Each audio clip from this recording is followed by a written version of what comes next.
You are now tuned in to Westworld FM, a podcast about HBO's Westworld. My name is Alex.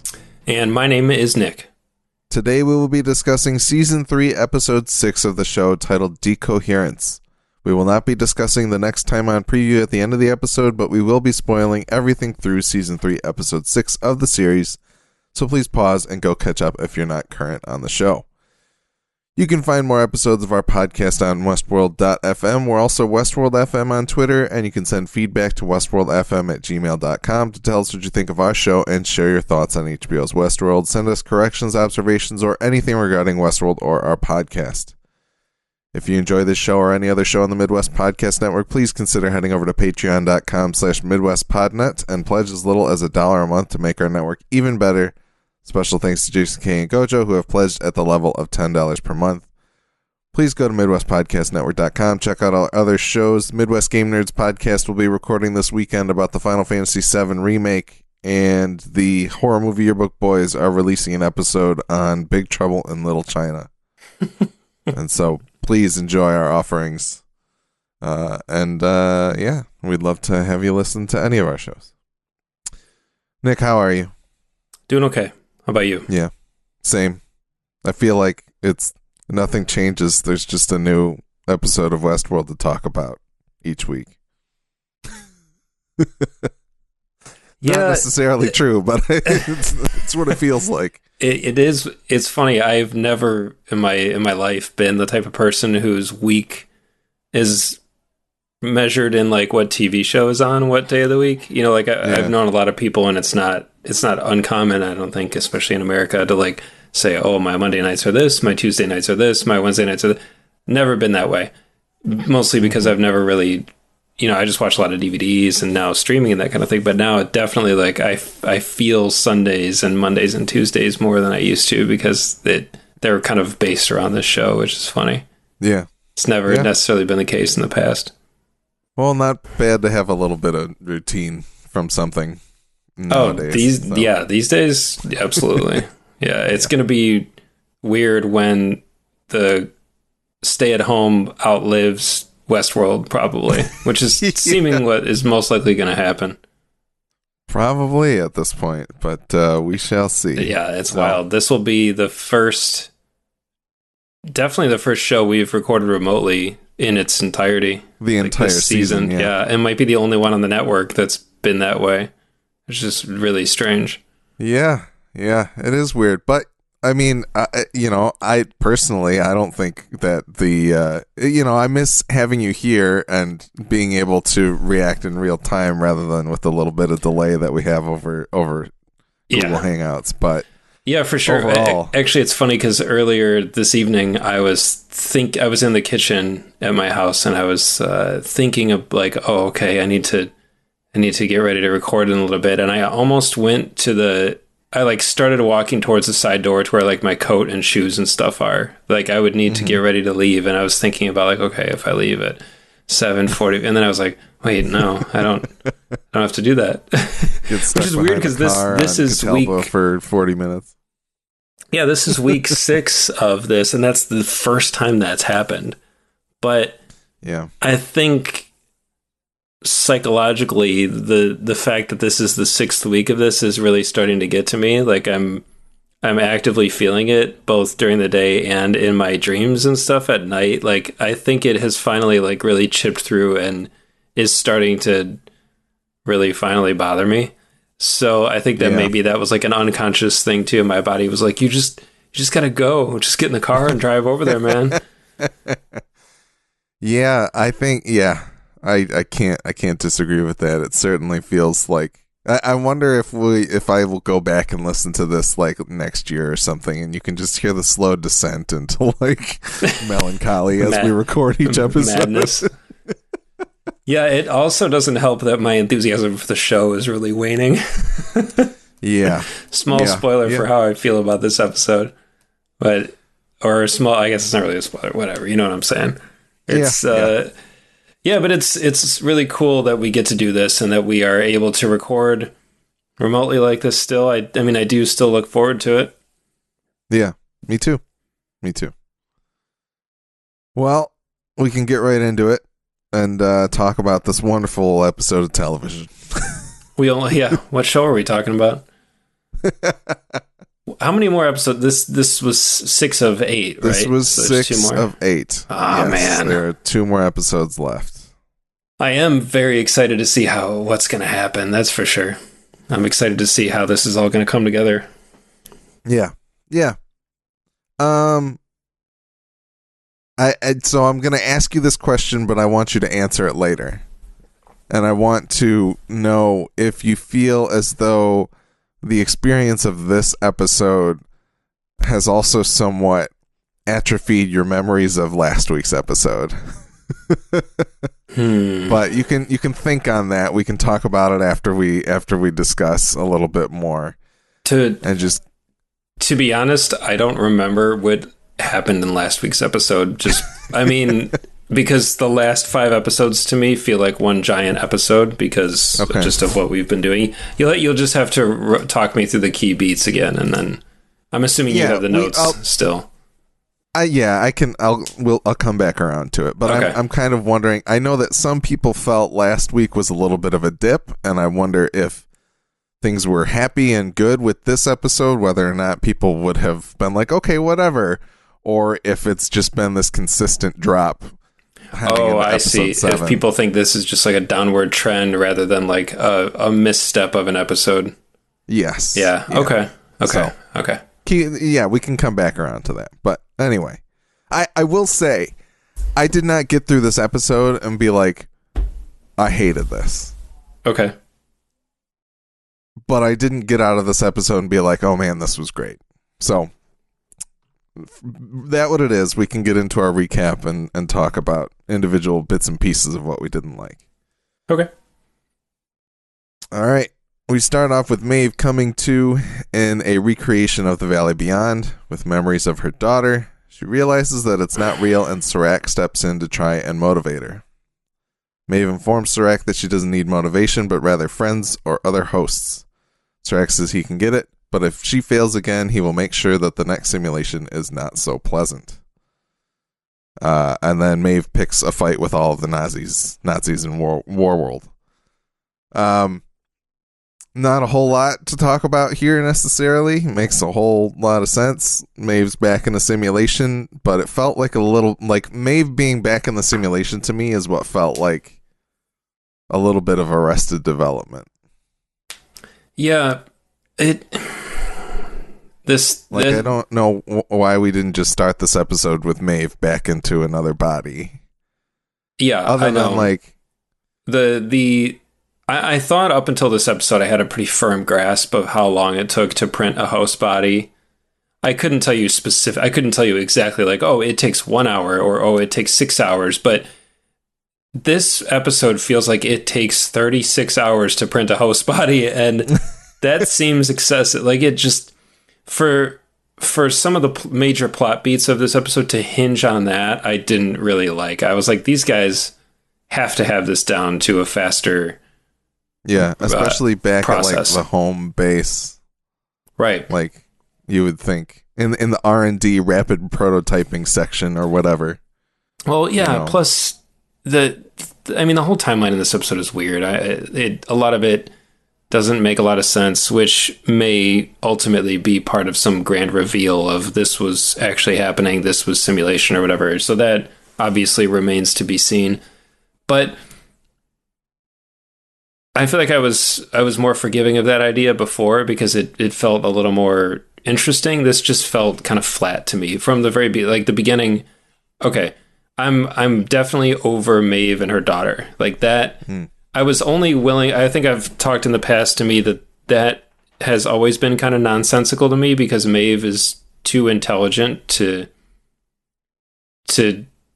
for this story to make sense to me. Like, I feel like she would recognize that relationship was fabricated and that the best thing she can do for her daughter, if she wants to protect her, is to send her into the Valley Beyond. Yeah. Great. We did that. Not recover the key for Dolores. We did that last season. Like, I would have expect her as a host, as one of, if not the most intelligent hosts, to be like, to be able to rectify that in her brain and say, that relationship wasn't real in the way that I wanted it to be, but I was able to close that chapter of my life and now move on. And if she is going to war with Dolores, it's going to be for bigger ideas and less selfish ideas than that. This feels like a big regression in the Maeve story to me. And it just makes me kind of disappointed in Maeve because she started off this season just like this super badass, and then she lost a fight to Dolores Musashi. All right, no big deal. That happens. Like, you're going to lose a fight. But I was kind of, my confidence and faith in her was kind of shaken because we're so used to her being kind of in control. Even when she's not in control, she's kind of like good with it.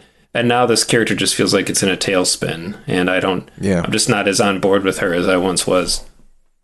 Which is a bummer to me, because I would have said at some point she probably was my favorite character.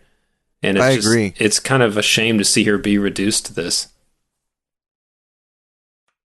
Yeah, especially with some of what happens later on. But we can get to that when we Well, and then the Nazi thing was stupid too, because I was like, this episode had a lot of Matrix going for it.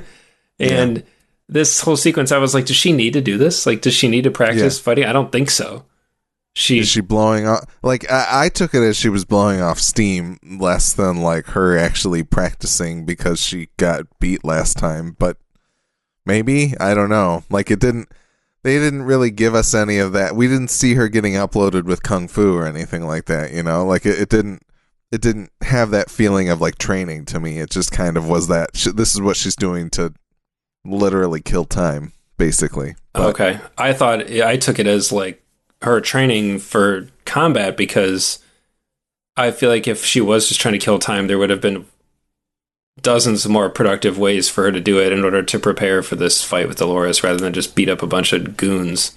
Beat up a bunch of army soldiers that probably aren't that great at hand-to-hand combat anyway, and, you know. It honestly really came across to me as, like, scene is being written, here's the dialogue, here's all the setup, and then just, like, Maeve fights soldiers. Next scene. Like, that's how I wrote it. And I didn't even put the Maeve fights soldiers at the end of my thing. I had to like ad lib it on because I was like, oh, I kind of forgot about that. Yeah, you just put like action sequence. Like, I've seen some excerpts, screenshots from Michael Bay's scripts, and that's literally like kind of what it says. Like, there's not detailed description necessarily. There's a paragraph. There's a detailed description of the butt shot of Megan Fox, but then there's like a one-liner of the action. Yeah, it's like sun explosions and Optimus transforms. Basically, yeah. Or I think I've even seen the opposite in some of his stories, where it's like characters exchange words, but then there's like a really long, drawn-out description of the action sequences. I mean, a lot of scripts do this, you know, one way or the other, depending on who's in control of it. But just for this show, I don't know. I was just like, I don't. This feels unmotivated and it serves no purpose. Like the 2 or 3 we've already seen with all these soldiers were really cool, and they actually felt like they served a function to show us Maeve's powers on display and all that kind of stuff. And this one, I was just like, you needed an action sequence to make people go, cool. Yeah.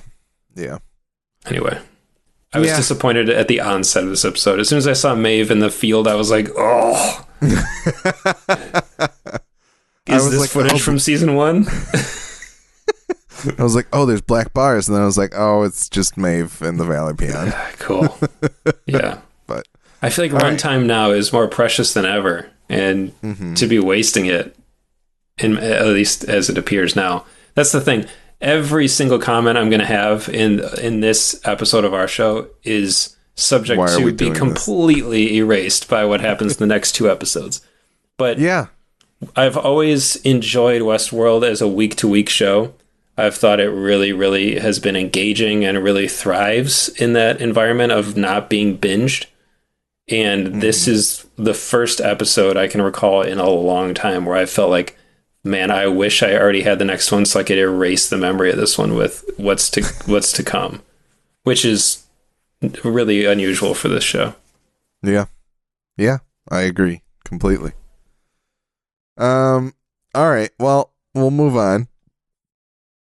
William receives both group and individual therapy. He's unsurprisingly not mixing in well and doesn't believe he needs to be there. The doctor leading his therapy suggests AR therapy for him, a technique they use for veterans suffering from PTSD.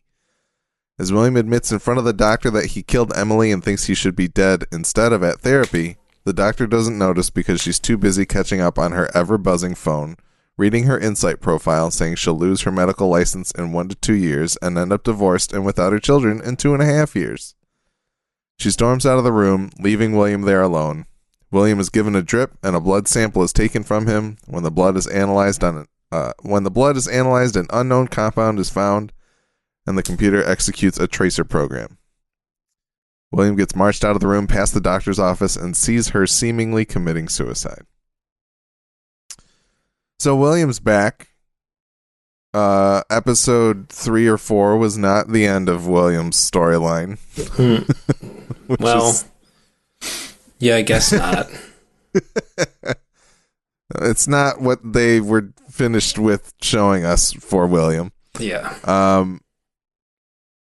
Yeah, I mean, it just kind of, this scene to me felt like, especially him in the group therapy, just kind of felt like we want to write some good stuff for Ed Harris to say. We want we want to take advantage and angry. Yeah. We just want Ed Harris to drop some cynical knowledge on the world and let everybody know that they're just a bacteria on this beautiful mud ball hurtling in space. That was a good little monologue there.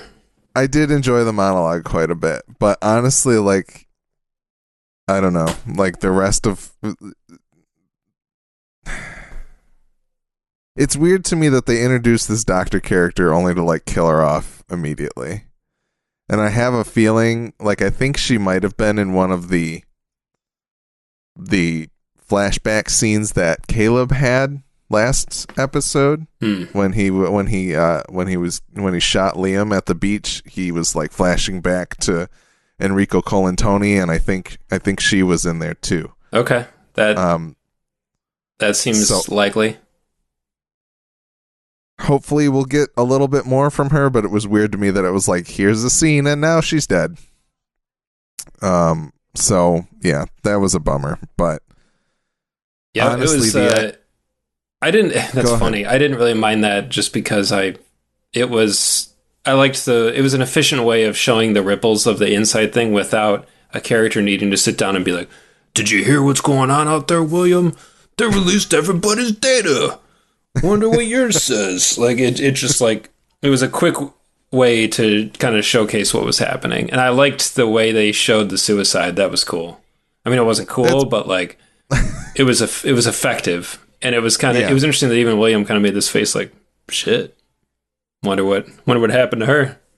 Well, and with what happened with him, like getting the drip inserted and then being put on the Desert Oasis program or whatever, I was like, did it even actually happen? But I don't really think it's a valid question worth asking at all at this point.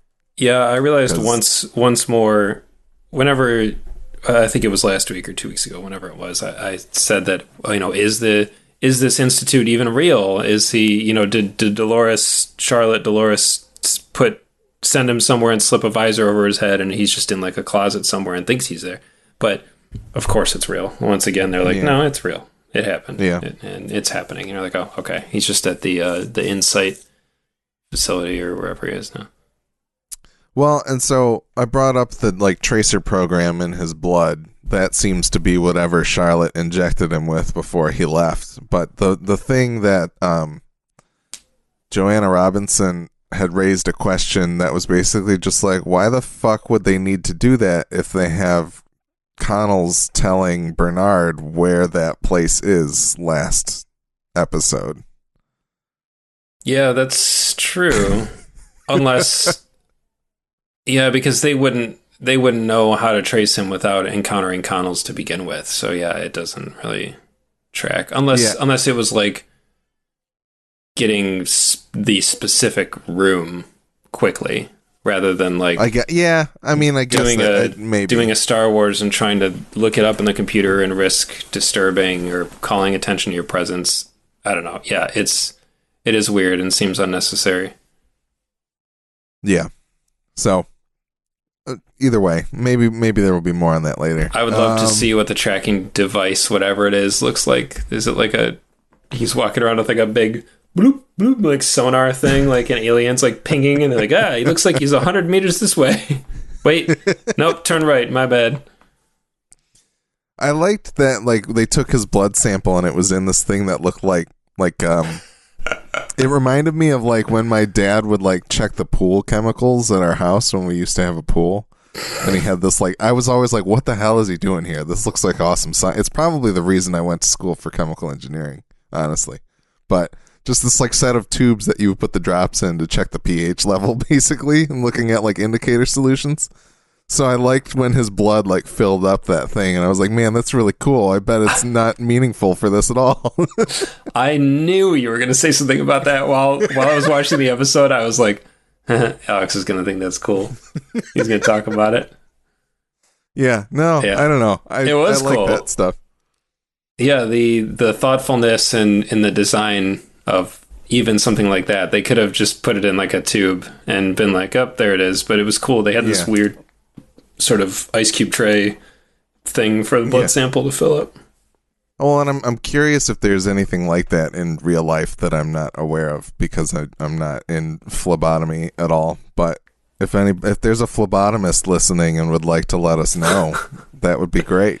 You know, there may be. It's always funny how you see props and costume things in movies that are just 100% ripped from the real world and just inserted in there, and you, through the magic of movie making, you don't necessarily realize it for what it is. Like the guy in Empire Strikes Back with the ice cream maker running around, and in Star Trek '09, there's the Dyson Airblades on the wall.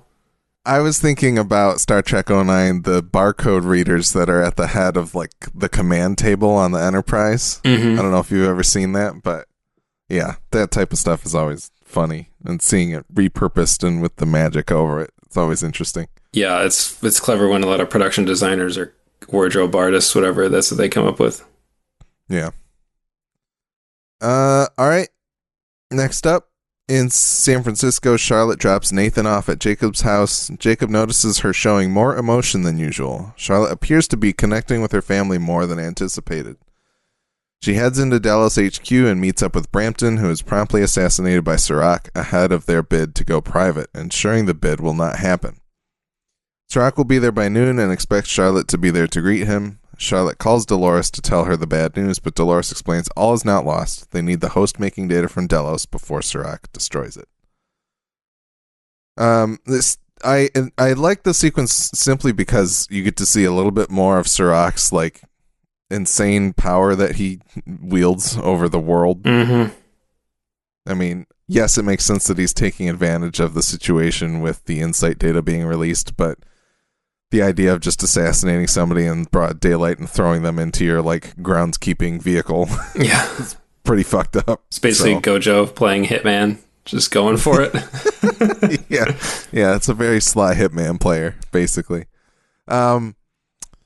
It's cool to see like fear on the face of a Dolores, just kind of being like, oh my god, this guy is ahead of us at every turn. Of course, we see ultimately in this episode that he's had his eye on her, and he basically knows that she's Dolores.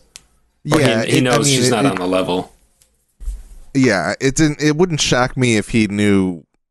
Like, that's the thing, is that her like bewilderment as she walked into that first meeting with him this season said to me that he's got to at least be thinking there might be something off about the situation. So I wouldn't be surprised if he was aware that she was a host at least, or something like that. Maybe not a Dolores. It's funny because I remember you mentioning the fact that I think it might have been last week, but the way Prime Dolores would walk through the world and just do all this shit with security cameras everywhere and like people walking around, and you were saying something about like, how does anybody get away with all this stuff in broad daylight? And I had suggested maybe it's because they're all caught up in their own business or whatever, which I still think is possible. But it's funny because I think the Doloreses were so confident in what they were doing that they never necessarily considered the possibility that A, Serac might be suspicious, and B, he doesn't really need to exert much to be like, I want this person watched every day, all day. Like he could do it with a wave of his hand, basically. It's easy for him. Well, And also, there's probably part of him looking at Rehoboam that is like Doctor Strange in Endgame. Like he sees the one version of things that he needs to happen, and it's like, okay, this is the way it is right now, and stay the course or whatever. But it's kind of weird because, as I said, I think also last week, I don't know how if the hosts are portrayed in that view of Rehoboam or not, and what is altering the way that, what is actually pulling Rehoboam off course? Is it Dolores and the hosts, which I think that is the answer. But are they present in his simulations at all? Or has he been able to like approximate them in some way and insert them into the simulation so that he can figure it out? I read a really interesting topic on Reddit to that effect. Somebody had suggested that the episode 1 scene of Hale in the boardroom talking to the board about going private was in Rehoboam's simulation, because she's wearing the exact same wardrobe as she is in the boardroom scene in this episode, except they said she's smoking on her way in, which we don't see her do at all the rest of the season. Her handbag she's carrying with her left hand instead of her right, or vice versa. And there was one other little detail. They basically said that they think that scene may have been Rehoboam trying to predict how Hale would turn on them, because he was already suspicious of Hale. But somebody poked a small hole in it, saying that Rehoboam can't predict the host's behavior, which is what's causing all the deviations, as well as why Serac has not gone in person to any of his meetings with Charlotte Hale, because he can't predict what she's going to do, which is even why when she does go to shoot him in this episode, he's still there via hologram, because he can't anticipate her behavior. But I still think the theory that opening scene, or that scene from episode 1, could have been in a simulation, because he may not have known that Hale was a host or suspected, but just fed the information to Rehoboam saying she's a traitor. How would this meeting go down? Yeah, that's interesting. That is very interesting. It was weird to me that like it seemed like she was wearing the exact same wardrobe, and I didn't go back and double check it or anything. But apparently, it's like down to the accessories too, the bracelets and everything. I didn't take a closer look to it, but I just read that. I was annoyed enough after this episode that I was like, screw it, I'm going on Reddit and started give me something. Yeah, exactly. Give me a reason to enjoy this episode, and give me one reason to stay here. Sorry. A little Tracy Chapman for you. But no, I mean, I don't know. I'm still bristling at the fact that there's some big trick that they're going to pull with the Rehoboam and simulation stuff. Because like all evidence to the contrary right now to me says that they're playing things fairly straight this season, but I guess who knows? Anything could happen in the next 2 hours of the show. It feels kind of like they're laying these things out there to be like, is this, what's the twist here? And everybody goes crazy and guesses their theories and like, oh, it was very straight. And they're just going to keep doing that and keep doing that and keep doing that. And there's fool me once, fool me twice, fool me 3 times, fool me 4 times, etc. And then right near the end, this when they're actually going to do it, or just when everybody's been like, nah, they won't do it. This one's on the level. And then it'll happen and we'll all be like, I'm they on got the hook. I'm exactly what they're anticipating right now, which a lot of us are, I'm sure. We shall see. Yeah. All right. I think that's pretty much everything that's interesting about that one. We'll move on. William gets strapped into AR therapy, where he sees a younger version of himself reading in a yellow room when his dad comes home. The younger William hides because the dad sounds angry and wants to know where he is. Old William requests to be pulled out. The doctor and a tech come in to administer a sedative, but William bites the tech, and 2 more techs are called in to help. This idea of AR therapy to me is interesting, but I don't necessarily know. It's tough to me to know exactly how it would like work, how it would like inform, like if it's supposed to be all coming from within yourself, how are they able to stimulate that from you and then recreate it in like an AR environment? But that's thinking too nuts and bolts for this show to even... I mean, if this is at the Insight facility, right? So presuming they have Rehoboam... They have the data. ...working for them. It's entirely possible, right? Yeah. You know, the notion of AR therapy to me does not seem like therapy. This seems like something the human mind is not designed to relive memory in that vivid detail.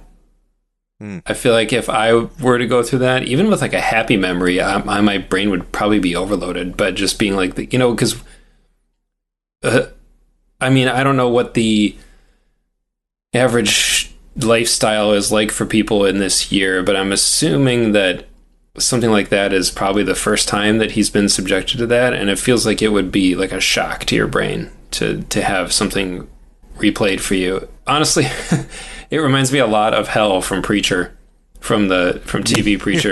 Yeah. It's almost the exact same thing, because he's reliving a traumatic moment, and he just is it's just gonna keep happening over and over again until like he resolves himself and the therapy is successful, which it doesn't seem like therapy, just watching this unfold before your eyes again. I don't know. Well, this is getting... I'm going to get a little bit ahead of it here, but I'm kind of curious, like, at least with the suspicion that the doctor that killed herself earlier in this episode may be the one that Caleb had seen at his time at this facility, maybe. Who knows? Part of me was wondering how much they are using your own memories to recontextual. They're taking advantage of the fact that people misremember and edit their own memories to their satisfaction. You know?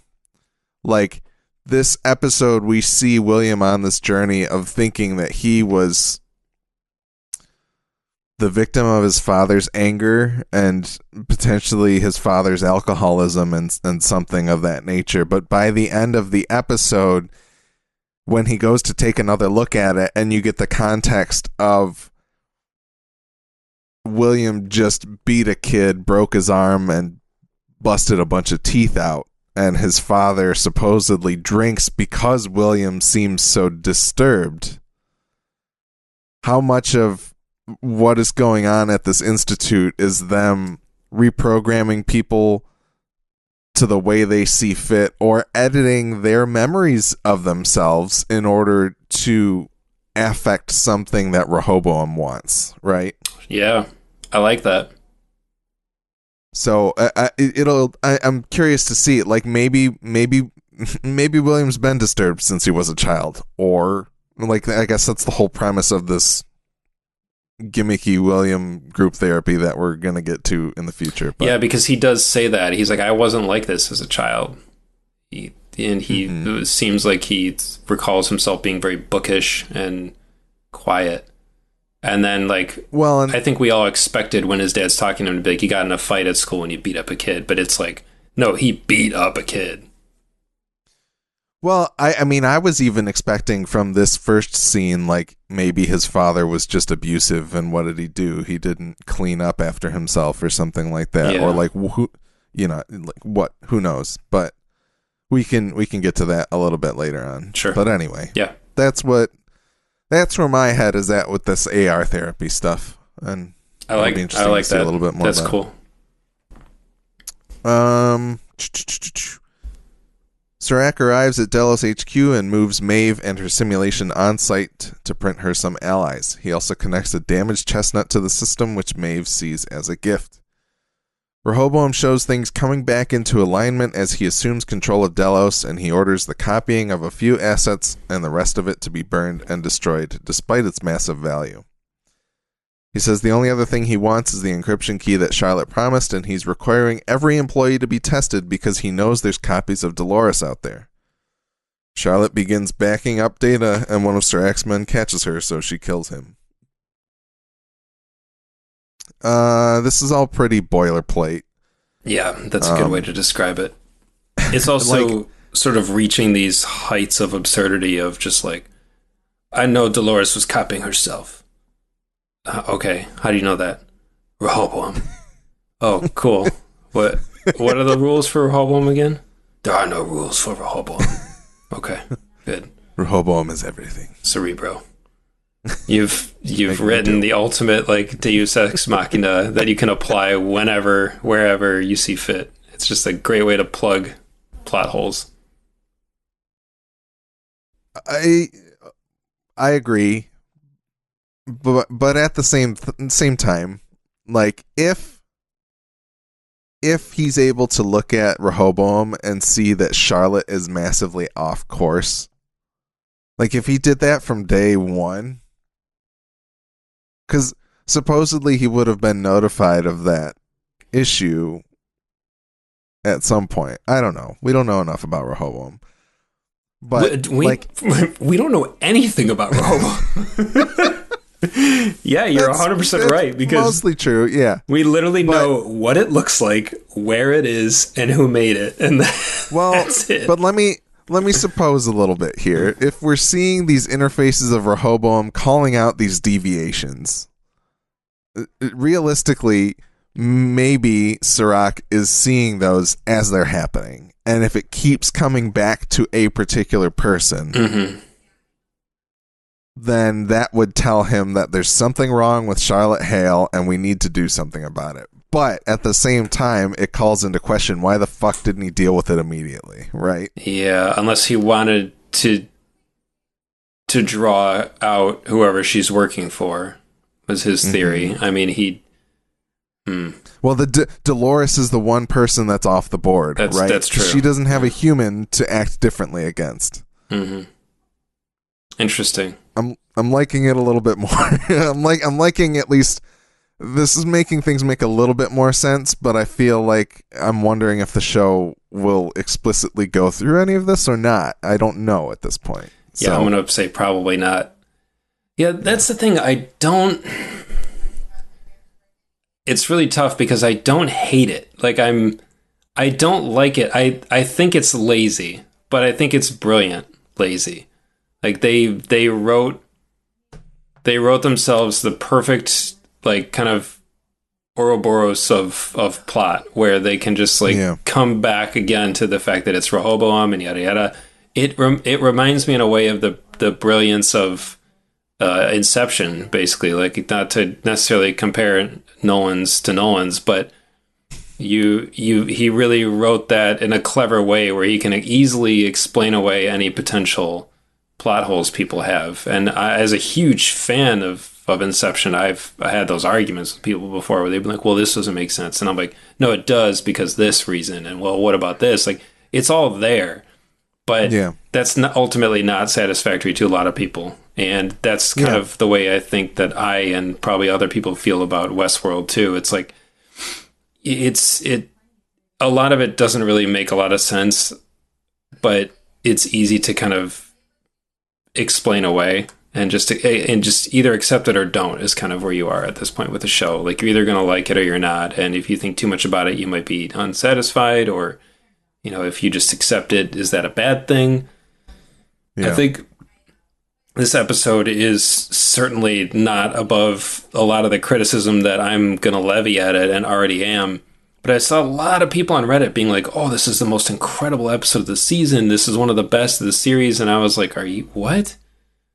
Am I in Rehoboam? Like, what is going on? And people going nuts for everything William in this episode, just saying it was like this watershed moment. And I was like, this is shit, man. What are you talking about? This was the worst William stuff we've seen the whole series. Yeah. It just was weird. But anyway, that's veering off track.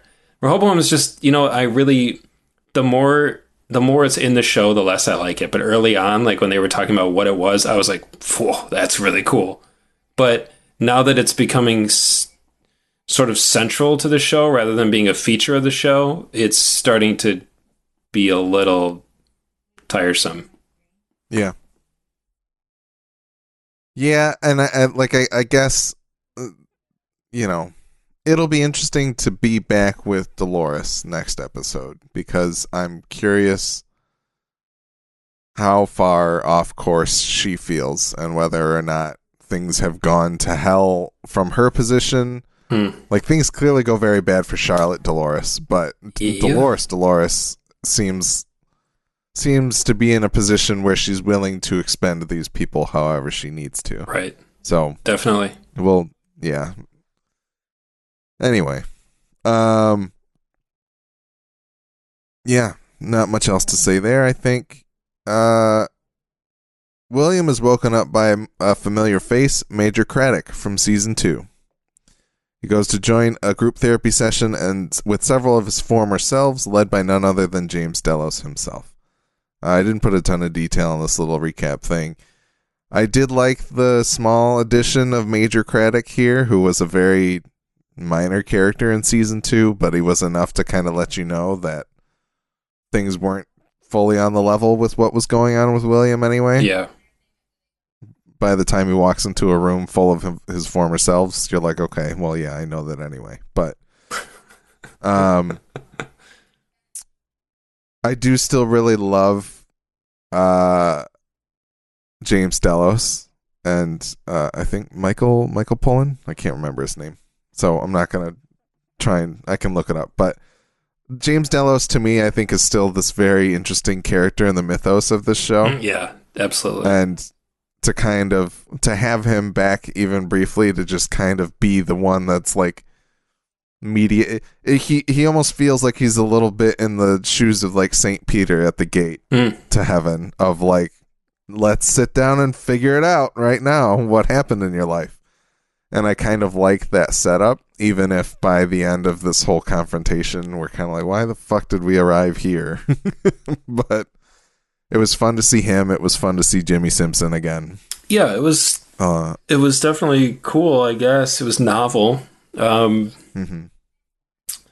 Yeah, James Delos is a lot of fun. And the fact that it's him being in that role is interesting for William's psyche to be like, oh, who's going to be the guy who kind of judges you and makes you assess yourself? It's James Delos, like probably the guy who you screwed the hardest in your life. Do you feel some remorse or maybe some guilt about that? But in the Discord, when I was kind of mentioning stuff about this episode and how I felt about it briefly, I said it felt to me like like Lost when it was at its worst. And this episode is 100%. And this sequence is definitely some shit they would have pulled on Lost and been like, but look how deep it is. He's talking to himself. There's 6 of him. I was just like, oh, this is not cool. This is so stunty and like gimmicky and just dorky. It didn't really, I don't know. The thing about William, it's like, I don't know what they're trying to pull with William. Like this, William he's not that guy. At least everything we've learned. I mean, we've been with him almost every episode for the 3 seasons now. Like, he's not the guy who's going to have the end of life like revelation and like change who he is. Like that bro is set in stone. Like he knows who he is, and you're not going to have some redemption arc for him. At least you can try it. It's not going to feel right. It's not going to feel natural. It's going to seem crazy and forced and I don't know, just not right. So that's why where this whole conversation ultimately lands, I'm kind of like, what? Yeah. Somebody drew an interesting line back to season 1. There was a part where he was talking to somebody else in the park, and he said I think he's talking to Teddy. He says, I'm the good guy, Teddy. In season 1, of course, he was doing something terrible, but he was kind of thinking in his own mind he was the good guy because he's the human and they're just, messing up hosts, whatever. So when he says that at the end of this episode, I'm not convinced it's because he actually thinks he has to be a hero, or in his own mind, he's going to do what he thinks is the right thing to do. I don't know. Yeah. Well, and so while you were speaking, I did look it up. His name is Peter Mullen. Peter Mullen. Not James Mullen. Peter Mullen. Star of Trainspotting, actually. Not really star. But anyway. That's why with our discussions here of me kind of being like, if this therapy, this AR therapy, I have to respect the situation a little bit more. If those characters sitting there around him are recreations of Rehoboam's data of him being employed to push him along a path. And that makes me somewhat okay for now until we see what it actually comes to fruition, with the idea that we're pushing William way far away from whatever we thought he was going to be. Like him turning around being like, I'm the good guy, standing there in a white suit, being like, I'm gonna be the hero here, or whatever he's gonna do, felt like it rang extremely false to me. Yes. For sure. I did not like that. But if this is the show illustrating what Serac was doing at those institutes to make people behave in the way that Rehoboam required, and theoretically helping Bernard stop Dolores is going to help negotiate the future of humanity, which is what Serac wants to do with Rehoboam, then I think there might be something there, but we have to see. Interesting. So the thought being that Serac is using Rehoboam to influence the trajectory of William. Of any of those outliers that he encountered, that he brought back in. Like the whole, when he was talking about what he was doing at that facility and the idea of experimenting with people and editing their history and things like that, it feels like that's what could be happening here. And if the thesis is, I can take the man in black and turn him into the hero of humanity, that might be a little bit compelling, but we have to see where it goes. Interesting. It just feels like a weird turn, but if that weird turn is intentional, then maybe it'll be good. But we'll see, I suppose. Mm-hmm. Yeah, that if it's motivated in that way, that's certainly more insidious than I thought. If Serac is just kind of directing it that way because he needs that, it's clever. So ultimately, the show doesn't even come down to. We all thought it was going to be Dolores versus Bernard, Dolores versus William, or whatever. It might end up just literally being Dolores versus Serac, and Serac is kind of the we're kind of just caught between two evils, really. It's literally like the worst of humanity versus the worst of the hosts. Yes, yeah, yeah, definitely. Which that's kind of compelling. It's compelling, but it's ultimately maybe not so satisfying because it's not like we've been dealing with Serac since season 1, right? That's true. Dealing with Bernard since season 1. It would be better if it was Ford or someone like that. Although I think Ford almost would have tried to broker peace between the two of them. Yeah. Next up, Hector's chestnut gets pulled out of cold storage and copied over to Serac so he can insert him into the Westworld simulation that Maeve is in. Maeve unlocks his mind, and the three of them, being Maeve, Hector, and Sizemore, go to speak with somebody. Not a whole lot that happens here. Hector gets pulled from cold storage. I was incorrect. Hector was not irreparably destroyed at any point in season 2, so I don't know where that was coming from. But anyway, his body was in cold storage and they got it. But yeah, that's all. I don't know if there's anything else to say there. Charlotte uploads Dolores' requested data off-site and receives a notification that William is in Sonora, Mexico due to the genetic tag she injected in him. She scans the cams at Delos to find hosts being printed and sees that Hector, Maeve, Clementine, and a fourth host are being printed. She also sees that Connell's pearl has been recovered despite being damaged. She informs Dolores about this. So they don't plainly state that Clementine is one of the people being printed. However, they do have their ID labels there, and people were able to pull Clementine's out of that because, of course, the Westworld Wiki has anybody's identifier code, if they've ever shown it, is listed on the Wikipedia. So that is interesting. Seems like we'll see Clementine next week. Okay.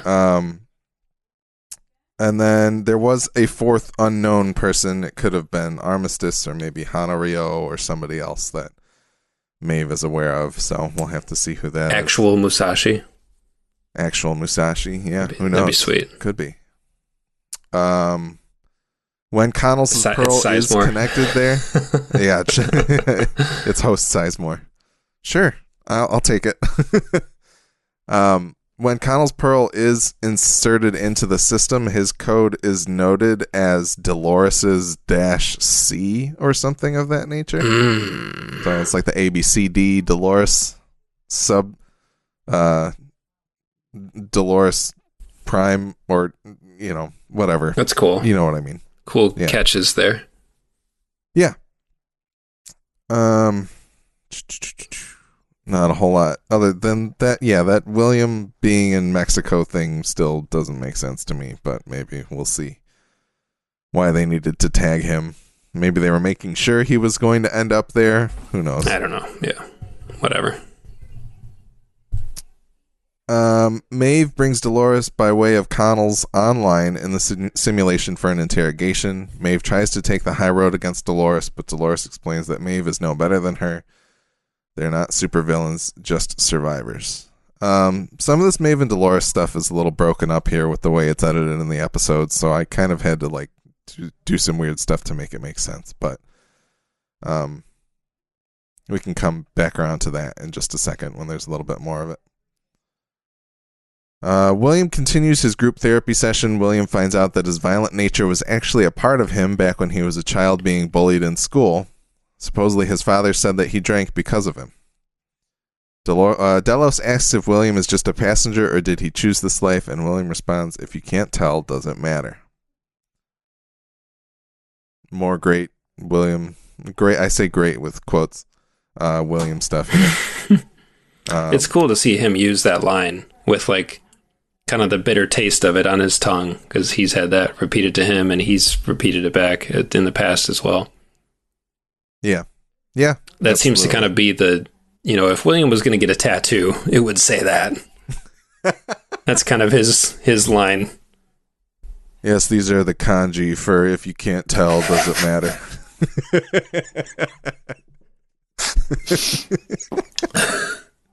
Sorry to make you almost spit your joke. Yeah. Or spit your drink. Good timing. That's good. But the kanji would be slightly off, so it would not make any sense. One of the words would be substituted out. It says something like Korean barbecue or something like that. Yeah, it's just a food order. Japanese kanji. We'll keep going. Charlotte preps to take care of Maeve and her allies when she gets intercepted for a board meeting that Serac has set. There, he outs her as Dolores, but she still gets the upper hand when a canister that she had in her purse causes everyone to pass out. She goes to shoot Serac, but he's there by AR teleconference, so the bullet goes straight through him, and she battles her way down to R&D.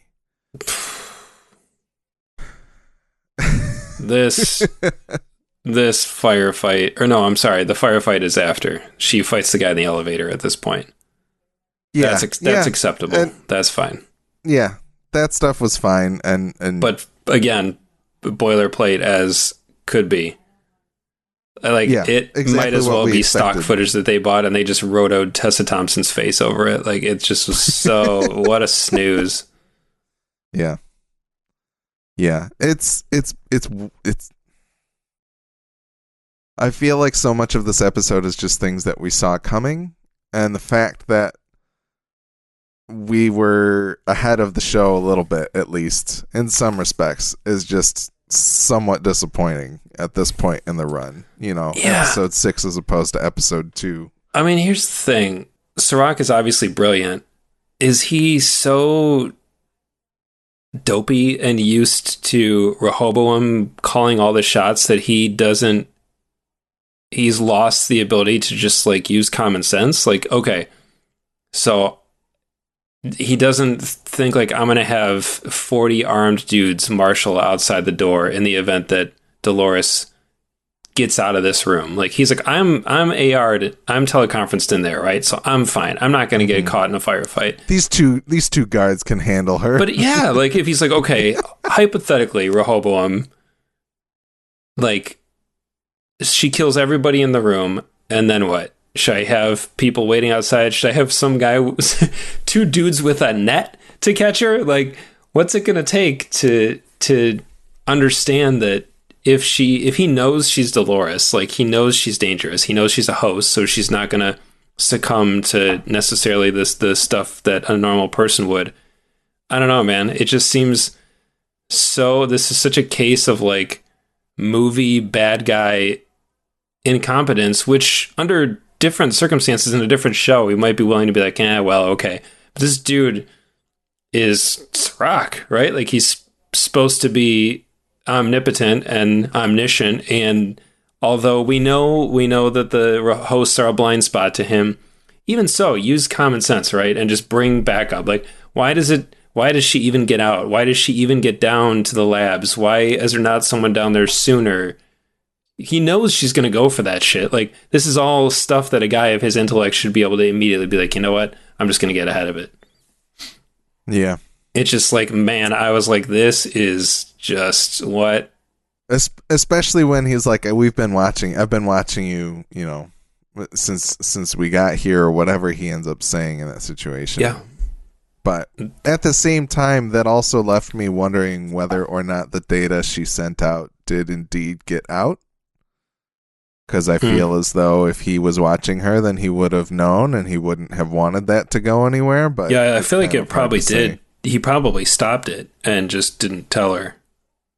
Yeah. That, like, I feel like that would be pretty standard, but yeah, it's pretty baffling, and to keep trying to pull the hey, he's not really here on us. It's kind of getting a little old at this point. It's a little goofy, but yeah. So, yeah, we can keep going. Maeve tries to convince Dolores to hand her the encryption key, but neither of them trust each other. Dolores explains that she would likely have a plan to stop Maeve just as Hale is destroying Hector's pearl outside of the simulation. She also takes Connell's chestnut with her. Charlotte gets pinned down by guards using her escape. Charlotte gets pinned down by guards during her escape, but Chekhov's Voltron busts through the wall to save the day. Let's start with the simulation stuff. I like the discussions that Maeve and Dolores are having here because it's playing a little bit about what you brought up earlier in this episode in terms of like,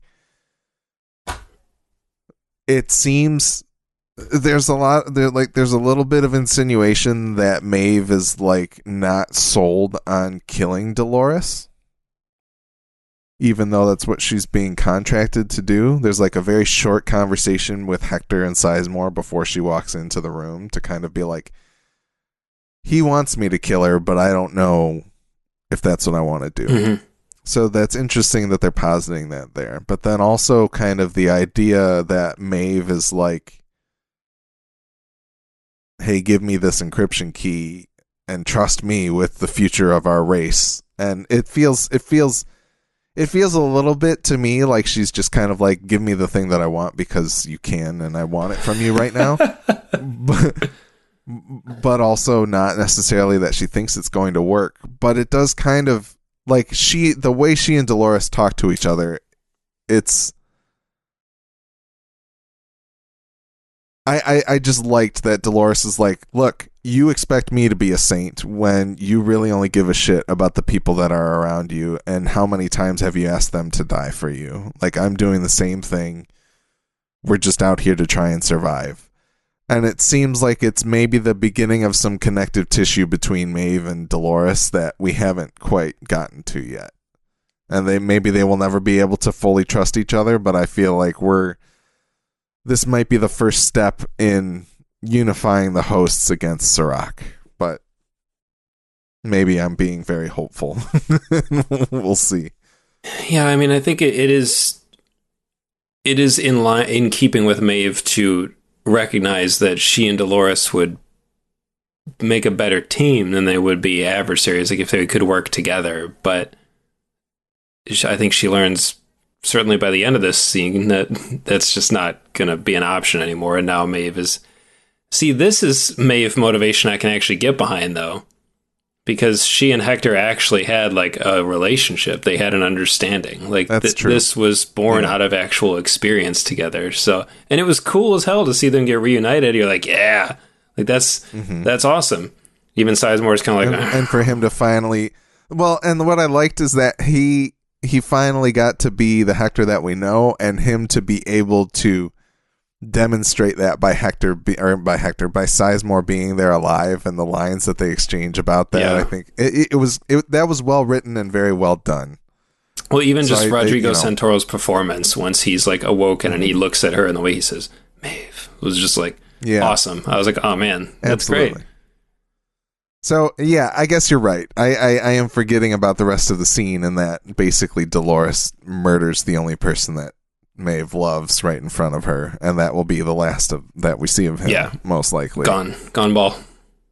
So that is at least her motivation to kill Dolores, but it doesn't necessarily mean that she will continue to remain motivated to help Serac, right? Of course, yeah. You got to think she's gaming the situation to kind of be like, how do I make sure that I survive beyond my usefulness to him? Or if she even wants to at this point. I mean, she may be like, you know what, I'm tired. I'm sick of being manipulated and being part of, I don't know. I mean, I feel like based on everything Maeve has experienced and everything she knows about being a host and what the nature of being a host is, if she retired to the Valley Beyond with her daughter, it would ultimately, I don't think, be satisfying to her, because she would just be like, you know what, it's not authentic. Like, could she enjoy it? I don't know. Yeah. Yeah. The way that Rodrigo Santoro fell to the floor. So weird. Yeah, that was really, really uncomfortable. So it was awesome. It was really effective, because we all expected, I expected the Cypher from the Matrix for sure, for her to just like, or for him to just like crumple and fall over, but it was so creepy and dramatic and like, ugh. Yeah. It was nothing like this, but it reminded me of the way Toni Collette screams in Hereditary. Like, it's so real and visceral that it like really freaked me out. And like the way he fell, I don't think gravity really works that way, but like it just it was really freaky. Like, that was awesome. There was something really like unnatural about the way that his body contorted as he like fell to the floor, and it felt very different than just kind of like your chestnut is unplugged. It is literally your pearl is destroyed. Death. Yeah, like, this is you are wiped. Yeah, it was awesome. Yeah. Whether that was a performance choice or a directorial choice, it was very cool. Yeah. Yeah. On to Voltron. No, I'm good. This whole escape was so dumb. Once again, who are these security guys? What is this? What is this? What is that? Yeah, and like, I guess here's something that I've been meaning to bring up. Don't kill her. He wants her alive. All right, shoot her legs. Like, do something to disable her somehow. Yeah, seriously. Well, that's the thing that I wanted to talk about, is that like, do these gunshots actually affect these hosts the way that we think they do? I don't know. Like, I don't know. Dolores in episode 1 of this season falling into Caleb's arms. I'm wondering how much of that is I need to play Caleb and how much of that is I'm actually dying. I'm assuming with enough I mean, they are flesh and blood, so I'm assuming the body can't. I mean, we've seen hosts get shot to death in Westworld, so I'm assuming bullets will harm them, but Serac at this point, Serac controls Delos, cool. Tell his guards, hey man, she's a host. Put her down and I'll pull her pearl out of her head and get what I need. She doesn't need to be alive. What? She's gotta be alive, don't. I was like, what the hell is this? So dopey. Yeah. I mean, and here's the thing. And I knew that big shitty robot was coming through that wall, and I was like, oh. I saw that from so many fucking miles away that I was like, not like this. To bring another Matrix reference. It was so bad. And then when it happened again later, and it was like just the worst animation, I was like, oh man, they forgot to render it that one last time. Right now there's some like post-production intern watching the episode live, and he's like, oh fuck. Oh shit, I'm getting fired. It's okay, HBO can patch the episode later. Yeah, just like removing Starbucks cups from Game of Thrones. There you go. Hot fix. Yep. All right. Back to William. William in group therapy has killed almost all of his past versions of himself, freeing himself of the sins of his past. He's now meant to be the good guy. He gets pulled out of AR therapy by Bernard and Stubbs. We already talked about this, but it feels so false. It everything about it, even the Bernard and Stubbs rescuing him, I was like, what? They're just there? Although there were like some... I guess they kind of plant the seed for that a little bit when you see those two texts that are like, oh, half the staff is gone and we're working overtime. Like, yeah. Okay, the place is understaffed, whatever. And nothing stops Stubbs, so I get it. Like, honestly, I wish in the background there had been a Stubbs-shaped hole in the wall that he just, like, Kool-Aid Man his way into the room and was like, oh, Bernard, thank God, finally, he's in this one. And you just see the 50 adjoining rooms that he just crashed through. He's just been running through the walls. Like Juggernaut in X3, just trying to find William. I'm going to need you, with all of your abundance of time, to just put Luke Hemsworth's face over Vinnie Jones' Juggernaut. I might make that a priority this weekend. Yeah, and I want to, if I was really good at After Effects, I would put that hole in the wall, and I would also show, when there's the two shot of him and Bernard, him just covered in, like, drywall dust. Like, just billowing off of him. It looks like John Constantine coming out of out of hell. Yeah, I mean, again, it just was funny. I did kind of like the line where Bernard's like, it looks like they just left him here or forgot about him, because it reminded me a little bit of the beginning of 28 Days Later, when he just is kind of left in the hospital room, and that's it. Well, and the other thing is that in addition to the random insight bullshit that led to half of the people being there, the suicide of the doctor, I would think, would leave the place in even more upheaval than that. That's right? true. Yeah. So shit's probably pretty fucked there, but you know, I get it. It feels very convenient to just be like, Bernard's here now. Yeah, it was very just goofy. I mean, whatever. They're just there's so much going on that they can't be bothered to. Well, I don't know, whatever. Like, I really liked it when they just showed up at the auction. Yeah. That was cool. I was like, oh, sweet. And now this time I'm just like, it just didn't work for me the same way. This at least kind of, like, to me, why in the world do they... We had that offhand moment in that episode where they showed up at the auction, where they were basically just like, we have limited means, we have to stretch them as far as they can go. How the fuck are they in Mexico when they were in, like, LA? Yeah. Like, it's like they're jet setting around the world. They just managed to walk into this facility that I assume is under some amount of security still, but either way, it's just very, very convenient. Yeah, that's true. All right, next scene. Maeve gets finished being printed and looks very angry. That's all I got on that one. That is true. And then finally, Charlotte somehow made it back to her family and tries to get them out of town, but Serac had a bomb in her car, and it explodes, killing her partner and son. A charred Charlotte crawls out of the wreckage. Charred Charlotte. There's a Charmander Charlotte mashup in there somewhere. Yes. Charmander. Charmander Laura's. Yeah. Yeah, I don't know. It feels like see, to me, this doesn't even necessarily feel like an episode of Game of Thrones that was all table setting.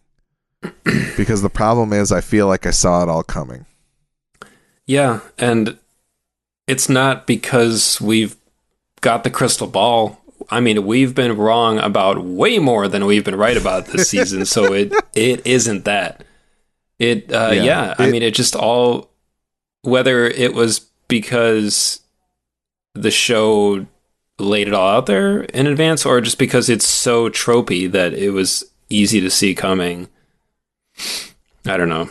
Anyway, this was a really, really, really unsatisfying episode for me, and I'm sad that it happened during a season which I've been enjoying a lot.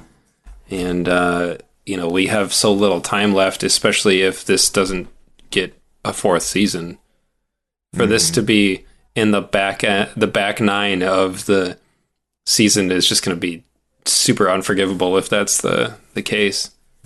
That was what I felt most after my first viewing of this episode. I wasn't necessarily dissatisfied other than to say, like, I don't know where we could get to a series ending place in 2 episodes. Yeah. And I still don't think there's any indication of that happening. And so it would be very sad to me if we didn't get a season 4 of the show. And this is where we're at right now. May my feelings change potentially, but I think if they do, it's going to feel real rushed and real sloppy. And that's kind of what this episode felt like. So I don't necessarily know that there's any evidence that that's not going to happen. Yeah, it almost felt like they handed the plot and story beats to someone else and said, we have to focus on writing the finale. So you write this episode and get it rolling. Yeah, that's possible. I'm going to look up. I don't know if that's already how the show works, but it feels like the majority of them are written by Nolan and Joy. But I guess there's probably been other writers all along. I think they do a pretty good job of having different people writing, or at least teaming up with some people. This one was written by Suzanne Rubel and Lisa Joy. So, so I don't know. But the next one's written by Gina Atwater, and then the final one is written by Denise Thay and Jonathan Nolan. Denise Thay did The Absence of Field, which was that was a sweet one. The Charlotte focused. That was a really good one. Identity.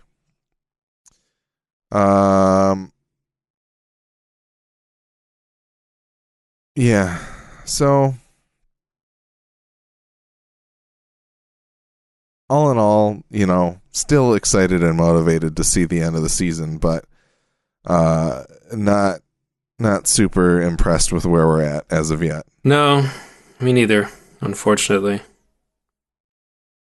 Could they completely pull it over our eyes and show us something in the end that could make us feel differently? Potentially. But I guess I'll get to my question that I asked you. So I know that there were many people that were disappointed by last episode, the genre episode, the one that cycles through the genres and doesn't necessarily it as I think we mentioned, it felt like a very A to B plot, but it was kind of gussied up with this genre effect.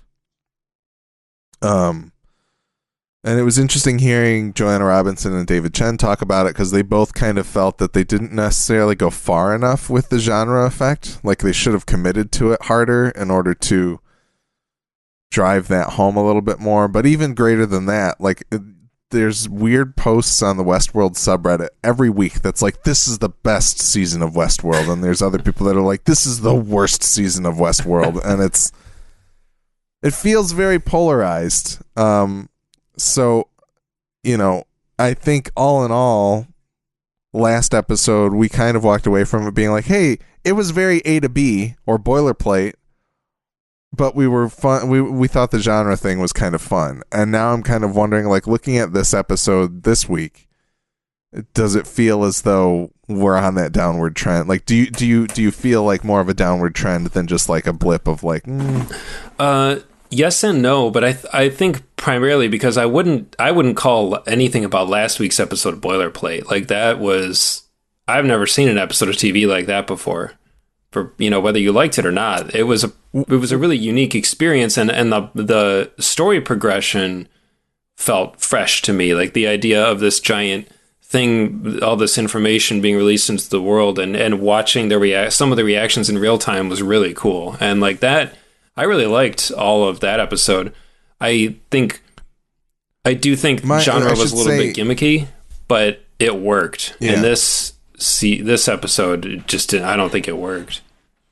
When I mentioned last week being boilerplate, I don't necessarily mean that everything was stock footagey or anything of that nature, but the idea of like, we spent the beginning of that episode working up to this moment of reveal of like, here's like all of the insight data getting out there, but like the bulk of the beginning of episode 5 is mostly leading up to that point. And we're traveling with Liam and we're on a subway and then we end up under these docks. And like, it just didn't necessarily feel as though we had this big moment of pushing the plot forward, but it felt as though like Dolores could have done that with Connells at any moment in time, as soon as she got the info from Liam, right? She got the key from Liam. So I don't necessarily mean boilerplate in the sense that we've seen it all before, because we hadn't. But I don't know. It just didn't necessarily, like, it felt like the most that they were going for something with the genre effect. It's the biggest gimmick that they've ever had in the show. And I think a lot of people could have gone either way on it. And I feel like if you walked out of that one unsatisfied and then this one is a bit of a bummer to you too, then it might feel pretty easy to kind of be like, I don't know where this is going and I don't know if I like it. Yeah, I could definitely see people feeling that way and I wouldn't fault them for it. Last week's episode, in general, especially the more I thought about it after we recorded and stuff, I think it did really work for me. I liked spending that much time with those characters because it felt like the characters were evolving and progressing in a way that felt rewarding. And watching William talk to himself only to arrive at the conclusion that he has to kill all of himself is not progressive and it's not rewarding and it's just not interesting to me. Like that, if that had happened in the end of season 1 or some point in season 2, it may have felt more relevant. But I mean, the fact that a few episodes ago we were calling into question whether or not this was the last we were seeing of William, I think kind of tells you how relevant he actually feels anymore. And I love William. I think he's an awesome character, but I think he's done. Like there just isn't really, currently it feels like there's no need for him unless they're just trying to kick him around for a few episodes until he can come back in the finale and be the avatar of, I need to save humanity by exterminating all the hosts. I mean, who's more equipped to want to go on a host killing spree than the Man in Black, right? But we had that at the season 1 finale, season 2 premiere. Like, oh, the hosts are loose in the park. So is William. Nobody's safe. we've played that record before, and it was awesome. But if you're gonna do that, if you're gonna have him come back in the finale, honestly, we don't really need this episode necessarily. Like you could show him in the I don't know. It feels like they're making him out to be some type of asset to Bernard and Stubbs, and I don't know what exactly that will be. If it is in terms of his standing in Delos or his access to something, or if it is really even just him wanting to kill hosts, I don't know. Yeah, but that's true. And maybe this whole experience ties into what we see at the end of season 2 with him in the future or whatever. Yeah. Maybe. Yeah, but I don't know. Knows? Yeah, I am excited to see the next 2 episodes, mostly because I want to see where the characters I care about are going, and I want to see how they're going to explain themselves for what this episode was. Yeah, I just need to know why. I agree, and we may not find out. I agree. Again, it's one of those Lost. In general, I like the series finale of Lost. I think that it's really clever and it's extra shitty for them to just kind of wave it all away and be like, oh, it doesn't matter why. All that matters is like that it happened and the island was the friends we made along the way kind of thing. Like, do you know how Lost ends? Do you know I know a little bit about how it ends. I've never actually I've seen bits and pieces of the show a long time because my mom watched it pretty regularly, but I'm somewhat aware of it. But I know that there were a lot of people that were extremely dissatisfied with it, and it feels like Westworld is a show that is antithetical to that entire situation. I thought so too until I watched this episode, and now it has so many of the shades of that to me that I'm concerned that they're just going to do something like that. But not exactly like how Lost ended, but just kind of gloss over everything you've set up and a lot of the questions you've raised. And I mean, if that happens purely because the show gets canceled and they didn't have time to finish it, then what are you going to do? But Yeah. I don't know. We'll just have to see what happens. The rest is just speculation. And well, at the same time, if we spent a season 4 seeing William come around to being the good guy, I don't know that more time would have helped that, right? And it's funny that you mentioned that, because somebody on Reddit posted an interview with Ed Harris about season 3, and he did not like it. He didn't like filming it. He didn't like the process. He didn't like the direction they chose for William. He was pretty clear that he was not having fun. He said it. He said he was not a happy camper, like, multiple times, because he said playing the Man in Black is cool, and that's what he was enjoying. And then they tried to turn him into something else, and he didn't like it. And he also said he was no longer allowed to know where the character was going until they were about to shoot the episode, basically. It seems like season 1, they were like, here's all your scripts, here's the direction, here's the first 4 episodes kind of thing, and here's what we have in mind for you. But it sounds like with this season, he was not being made aware of where he should be going until it was time to go there, and then he wasn't satisfied with what was happening. So it was interesting. Yeah. The one last thing I was going to say about that is that I think there is something poignant about the idea that the Man in Black is trying to make this therapeutic revelation, and in order to do so, he turns to the violence that he's always had in him, right? I think that's interesting and kind of funny, but I don't know where it goes enough yet to be like, was that a statement or what? Right? Yeah. So it's true. And like I said at the beginning of this episode, it's all subject to be undone by what we see in the next few weeks. So all these complaints might be totally invalid shortly. But it's kind of like what you said about the poetic conclusion of, okay, if Dolores did have him put away in a facility and that's where the character ended, how poetic would that be? And we're like, oh yeah, that's really cool on paper, but I don't like it for this show. I don't like it for William. Yeah. It just feels like William is such a simple black and white character, and yet they're making him I don't like what they're doing with him, which is funny because it seems like it's so easy to get right and so hard to get wrong, and yet I'm just not really into it.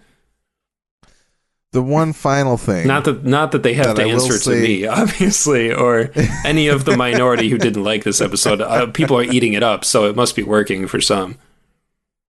I think the one thing that I did come out of this episode, the other thought that I had after the first viewing was, I think that it's interesting that we're finally getting to a point where William will get to speak with Arnold, because that was something he had been after in season 1. There's mentions, like when he sits down with Ford in that bar in the park, and he's like, Ford is basically just like, shoot your shot, ask your question of me, what is it that you want to know? And then William is basically just like, fuck you don't know, the answer died with your partner. Like, he's the one I want to talk to. So I'm curious if William will know who he's looking at, if William will know who he is, because there weren't any pictures of Arnold around and things of that nature. But I'm curious to see where that relationship goes and what that can bring for William. But I agree that I have a bad taste in my mouth right now from where we're left with this episode. Yeah. So it's too bad. Oh well. Yeah, we'll see. There's always next week. So once again, you can find more episodes of our podcast on westworld.fm. We're also on iTunes, Stitcher Radio, and Google Play Podcasts. We're Westworld FM on Twitter, and you can email us at westworldfm@gmail.com to tell us what you think of our show and share your thoughts on HBO's Westworld so we can read them on our show. Send us corrections, observations, or anything regarding Westworld or our podcast. The Midwest Podcast Network has several other shows about video games, horror movies, and more. Check out all of our shows at midwestpodcastnetwork.com. Our theme music is the song Industrial Cinematic by Kevin MacLeod, and it is being used under an Attribution Creative Commons license. That's it for this week. We're excited for the next episode of Westworld, and we'll have another episode of our podcast out after that. But until then, may you rest and have a deep and dreamless slumber.